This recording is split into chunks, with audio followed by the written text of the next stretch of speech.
Hello guys. ඔන්න තවත් indicator එකක් මම දාරන්න ආවා. ඒ ඉන්ඩිකේටර් එක තමයි market structure breaker order. හරි. අපි මුලින්ම මේ ඉන්ඩිකේටර් එක market එකට ඇඩ් කරගෙන ඉමු.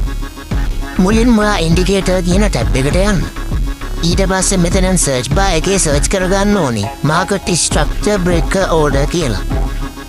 මෙන්න මේ ඉන්ඩිකේටර් එක market එකට ඇඩ් කරගන්න. ඉන්ඩිකේටර් එක මාකට් එකට ඇඩ් කරගත්තට පස්සේ අපිට මෙන්න මේ විදිහට තමයි බලා ගන්න පුළුවන් වෙන්නේ. මෙතන ඔයාලට buy zone එකක් පෙන්නනවා. ඒ වගේම up trend එකක් තමයි ගේන්න තියෙන්නේ. මෙතන ඔයාලට sell zone එකක් පෙන්නනවා. ඒ වගේම down trend එකක් තමයි ගේන්න තියෙන්නේ. මේ ඉන්ඩිකේටර් එක use කරලා ඔයාලට trade එකකට confirmation එකක් ගන්න පුළුවන්. ඉතින් මේ වගේ තවත් indicators ගැන දැනගන්න ඕන නම් මාව follow කරලා තියාගන්න. අපි අලුත් වීඩියෝ එකකින් හම්බෙමු.